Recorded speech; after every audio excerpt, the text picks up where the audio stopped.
Los días que me perdí. Una historia sobre perderse y volver a uno mismo, de Artemio Becerra Moro.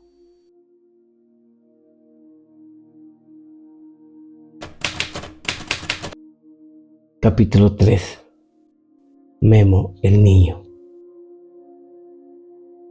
Los días previos a su viaje fueron silenciosos, pero llenos de un ruido interno que no lo dejaba dormir. Seguía yendo a la oficina, saludando a todos, sonriendo por costumbre, pero dentro de sí había un movimiento nuevo, algo parecido a una semilla rompiendo tierra.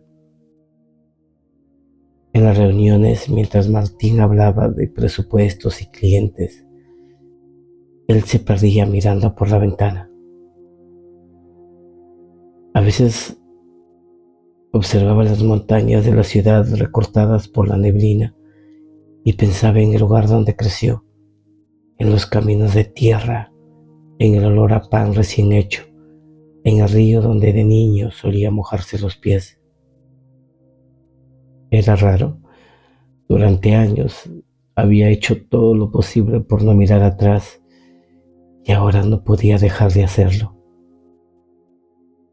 ¿Estás bien?, le preguntó Felipe, uno de sus compañeros, al verlo distraído. No lo sé, respondió. ¿Tienes una cara? Seguro Patricia no te dejó dormir toda la noche, haciendo una seña obscena.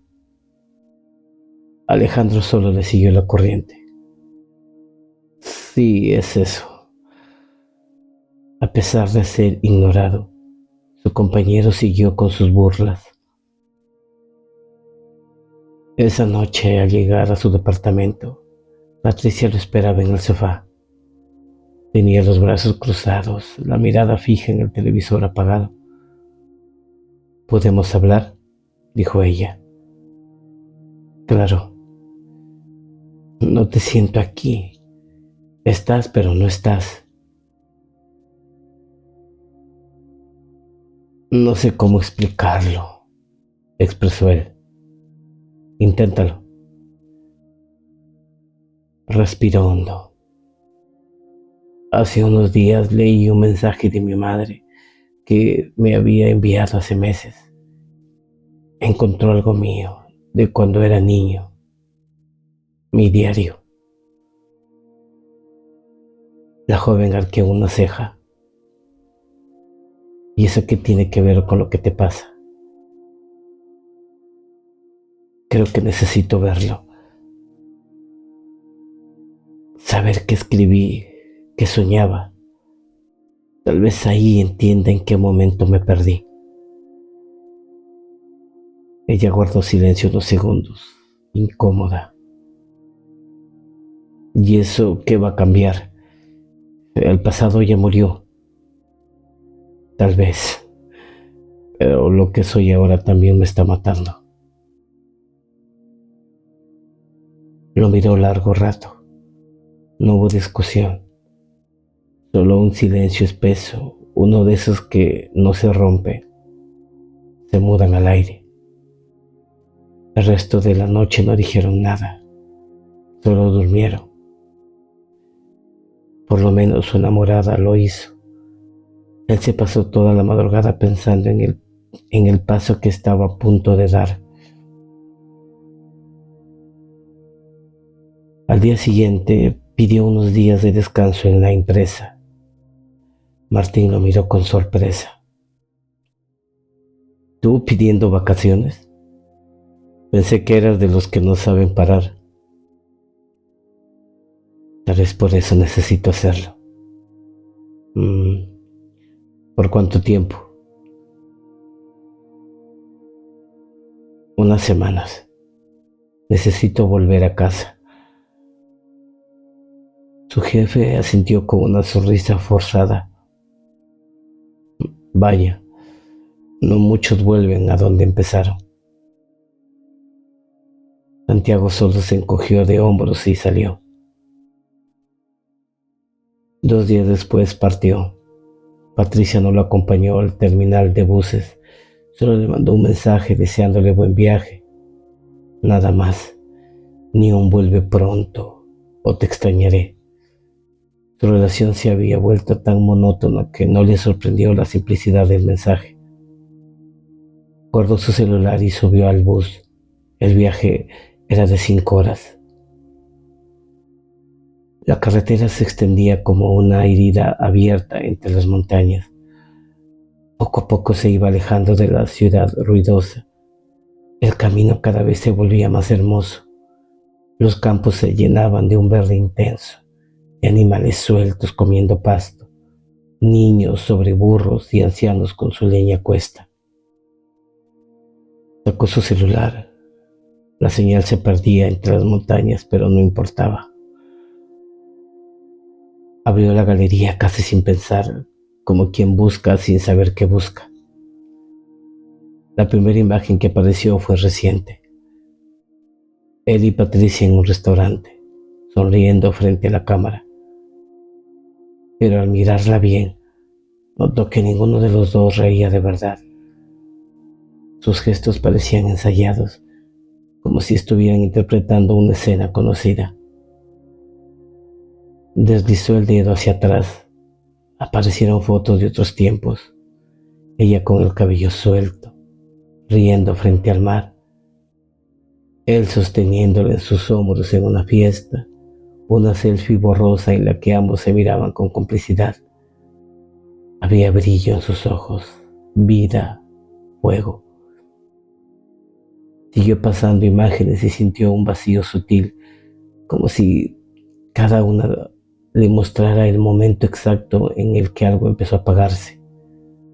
Las risas se hicieron menos frecuentes, los viajes más cortos, las fotos más silenciosas, hasta que llegó a la última, una cena de aniversario.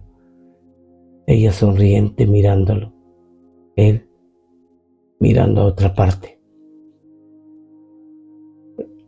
Recordó entonces cómo la conoció. Había asistido a la presentación del libro hace un año y entre el público la vio sentada en las últimas filas. Caminó hasta ella y se sentó a su lado. A él le parecía hermosa. Se perdió en su mirada y no prestó atención a las palabras del presentador. Solo cuando su embelesamiento se rompió por los aplausos de los asistentes pudo reaccionar. Ella rió discretamente. Al finalizar la presentación se animó a hablarle y terminaron sentados en una cafetería conversando de todo menos del libro presentado. Luego de unos meses de estar saliendo, se animó a pedirle que sea su pareja y ella aceptó. Viajaban juntos, reían por todo y eran felices. Entonces entendió que el amor no se había ido de golpe. Se fue diluyendo despacio, entre correos de trabajo, horas extras y promesas aplazadas. Ninguno había cambiado, solo se perdieron de vista entre tanta costumbre. Apoyó la cabeza en la ventana del bus. Los sonidos del motor se mezclaban con los pensamientos que no podía callar. Cerró los ojos y recordó el camino que llevaba a la casa de su infancia, los juegos con Roy y Pablo, sus amigos del barrio, las risas sin miedo al futuro. Recordó también a su padre, sentado en la mesa de la sala, escribiendo en su vieja máquina de escribir, y a su madre, cantando mientras preparaba el desayuno. Todo eso que el tiempo de a pocos le había robado. Una lágrima se le escapó sin aviso, no de tristeza, sino de reconocimiento, como si después de tantos años finalmente estuviera regresando al punto exacto donde se había extraviado. Llegó al pueblo al caer la tarde del miércoles. El aire olía distinto. Era una mezcla de lluvia, leña y tierra mojada. El sonido de las campanas de la iglesia, ubicada frente a la pequeña placita, lo recibió como una voz del pasado. Las calles empedradas, el puesto de Doña Teresa donde vendían empanadas, los niños corriendo detrás de una pelota. Caminó despacio como si cada paso fuera un recuerdo. Al doblar la esquina, vio la casa de su infancia, la pintura fresca, la ventana abierta, la puerta marrón tal cual la recordaba. Al tocar, oyó una voz conocida detrás de ella. Su madre abrió mucho los ojos al verlo y extendió sus brazos para recibirlo. Él se dejó caer en esos regazos que muchas veces le brindaron calor y protección. Doña Violeta era una mujer bajita, de cabello corto pintado de color castaño, algo gordita y de tez blanca. Él era el segundo de sus 3 hijos que tuvo con don Carlos. Pedro, su hermano mayor, era ingeniero industrial. Tenía un hijo de 8 años llamado Sebastián. Su hermana menor, Rosario, Charito, como le decían cariñosamente, había estudiado pediatría con especialidad en neuroeducación, con 2 hijos, Vanessa y Braito. Su hermano radicaba en otra ciudad desde hace unos años y desde que su padre murió, su madre vivía en el pueblo juntos con su hermana y sus sobrinos desde entonces. Hijo, qué alegría verte, le dijo con una sonrisa. No sabía que ibas a venir. Quería que sea una sorpresa. Se te ve cansado. Pasa, pasa. Lo llevó hasta su cuarto de infancia. En ese lugar parecía que el tiempo se había detenido. Su cama, con ese edredón de unos caballeros dorados protegiendo a la diosa Atena, sus peluches, su ropero que ahora le parecía que estaba hecho para un ser pequeño, el olor a madera vieja, el polvo flotando como una niebla dorada. Descansa, voy a seguir cocinando, le dijo su madre dándole un beso en la frente para luego salir. Caminó por su cuarto como si tratara de reconocer cada espacio. Se detuvo en una foto. El de niño disfrazado de gatito, sentado sobre una mesa blanca. Esa había sido su primera actuación. Tenía 4 años cuando lo vistieron de gato para que interpretara la canción del gato Ron Ron. Esa presentación fue su primer impulso para sentir que lo suyo serían las luces y los escenarios. Se acercó a una caja de cartón que doña Violeta había dejado sobre su cama. La abrió con manos temblorosas. Entre cuadernos y juguetes rotos apareció una caja azul. Dentro había dibujos, cartas y su viejo diario. Una libreta con la tapa manchada y su nombre escrito en marcador. Memo, el niño. Lo sostuvo unos segundos. El contacto del papel le trajo un calor antiguo, una emoción que no recordaba. Lo abrió en la primera página. Allí estaba escrita con letra torpe y tinta azul una lista que lo hizo sonreír y doler al mismo tiempo. Cosas que nunca haré. Dejar de soñar, tener miedo de ser yo, trabajar en algo que no me guste, olvidar a mis amigos, dejar de creer en el amor. Debajo de esa lista, la figura de un hombre hecho con un círculo y unas rectas. Se quedó contemplando el dibujo un buen rato. Luego cerró el diario despacio.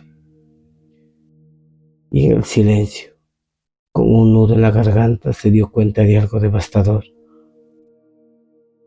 Había roto cada promesa. Eso le dolió por dentro. Se echó en su vieja cama y trató de dormir para dejar de pensar. Por la noche cenó junto con su madre. El sabor de esa comida le trajo muchos recuerdos y sintió nostalgia. ¿Cómo va el trabajo?, le preguntó ella sentándose a la mesa. Nada nuevo. Martín sigue siendo el mismo arrogante de siempre. Solo hago mi trabajo y ya. Me regreso al departamento a dormir. No salgo mucho y cuando lo hago solo. Pero tienes un trabajo fijo, hijo, manifestó ella sorbiendo un poco de café caliente que se había servido. Eso es lo único que importa. Para su madre, la vida se resumía en una simple cosa: ganar dinero y ahorrarlo todo para cuando uno sea viejo. Él no pensaba así. Se sentía ya muerto en vida, trabajando en donde no era feliz, repitiendo la misma rutina una y otra vez todos los días. Prefirió cambiar el tema. Cuando regresan mi hermana y sus hijos, dijo sin ningún ánimo de iniciar una conversación. En unas semanas, el tratamiento de Vanesita es algo complicado. Charito había pedido licencia en su trabajo para llevar a su hija mayor a un chequeo médico. Desde hacía unos meses que Vanessa tenía unos dolores en el estómago y no sabían el por qué. Brighton fue con ellas.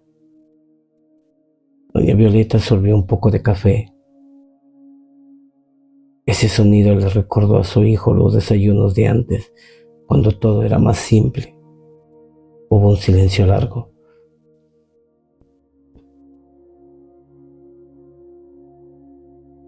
¿Has visto mis plantas?, le preguntó ella al fin.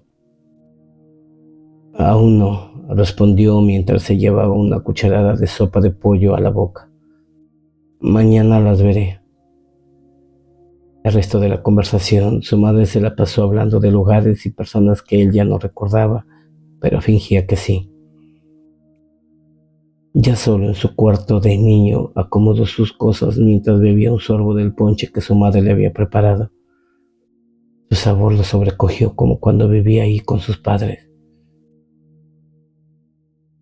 Ya entrada la madrugada, se echó en su vieja cama. Miró el póster descolorido de la película La historia sin fin. Recordó cuando de niño se imaginaba montado en el lomo blanco de Falcor. Soñaba en recorrer fantasía volando sobre ese dragón mágico y quedarse a vivir en ese lugar para siempre junto a la emperatriz infantil y Atreyu. Le causó melancolía ese recuerdo. Cuán fácil era su vida antes y cuán vivo se sentía. Afuera llovía y dentro de sí algo empezaba a limpiarse. Espero que hayan disfrutado este tercer capítulo juntos conmigo. Los espero la próxima semana para un capítulo más de Los días que me perdí. Gracias por acompañarme.